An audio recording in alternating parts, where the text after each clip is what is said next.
Assalamualaikum warahmatullahi wabarakatuh. Alhamdulillah wassalatu wassalamu ala Rasulillah wa ala alihi wa ashabihi wa man wala ma ba'du.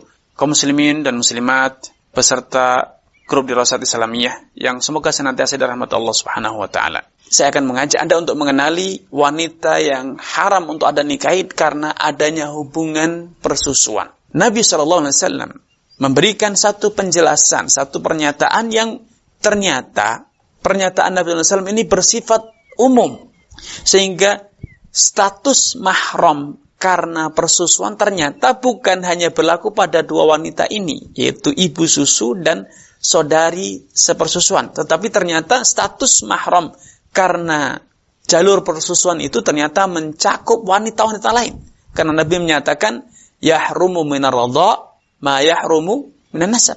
Karena persusuan itu maka haramlah atas Anda untuk menikahi semua wanita yang haram untuk Anda nikahi bila atau andai antara Anda dengan dia terjalin hubungan nasab.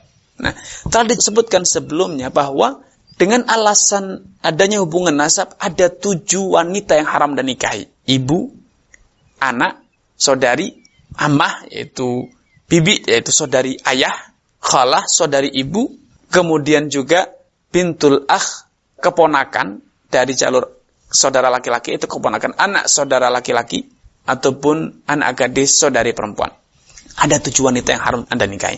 Maka berdasarkan hadis tadi, yahrumu minar radha ma yahrumu minan nasab, dengan alasan hubungan persusuan maka semua wanita yang haram dinikahi karena jalur nasab haram pula dinikahi karena adanya hubungan persusuan. Sehingga dengan demikian ada 7 wanita pula, bukan hanya 2 ternyata. Ternyata bukan hanya 2, yaitu ada 7 wanita. Ibu yang menyusui Anda, anak susu Anda, yaitu jika istri Anda menyusui seorang wanita, menyusui seorang anak wanita, kemudian dia tumbuh dewasa, maka wanita atau anak yang menyusu dari istri Anda itu statusnya adalah putri Anda dari persusuan, sehingga Anda haram menikahinya. Misalnya, saya agak lebih mudah, saya akan contohkan dengan nama misalnya. Andai Anda memiliki istri yang namanya Fatimah, menyusui anaknya orang lain yang bernama Aisyah, maka Aisyah haram untuk Anda nikahi karena status Aisyah ini sebagai putri susuan Anda. Kenapa demikian? Karena air susu yang keluar dari istri Anda, air susu yang keluar dari istri Anda itu muncul, tercipta berkat adanya hubungan badan antara Anda dengan Fatimah. Ketika sel telur dengan sperma bertemu di dalam rahim wanita, maka itu akan menyebabkan terjadinya perubahan banyak hal dalam tubuh wanita, termasuk munculnya air susu.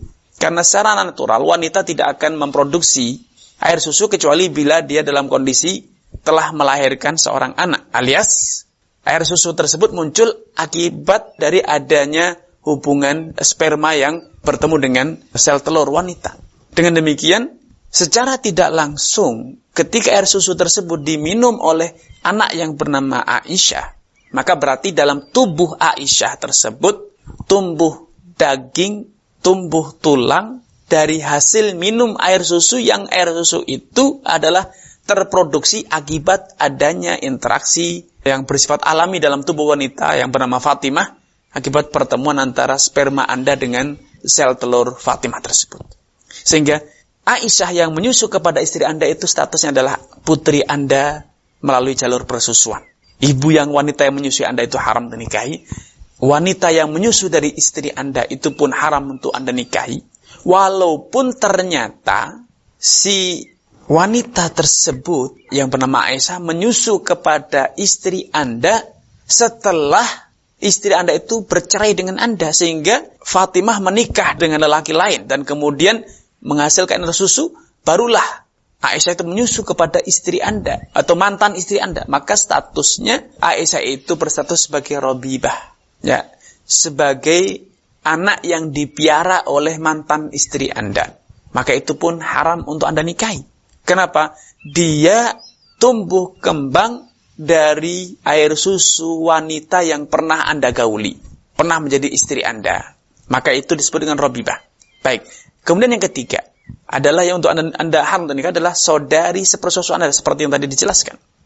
Kemudian yang keempat adalah khalah, saudari wanita yang menyusui Anda. Kalau Anda menyusu kepada wanita yang bernama Fatimah, maka semua saudari Fatimah, baik saudari seayah seibu dengan Fatimah, yaitu saudari kandung Fatimah, ataupun saudari seayahnya Fatimah, ataupun saudari seibunya Fatimah, bila Fatimah ini memiliki saudari seayah, atau dia memiliki saudari seibu, maka mereka semua haram untuk Anda nikahi, karena statusnya mereka adalah bibi sepersusuan Anda.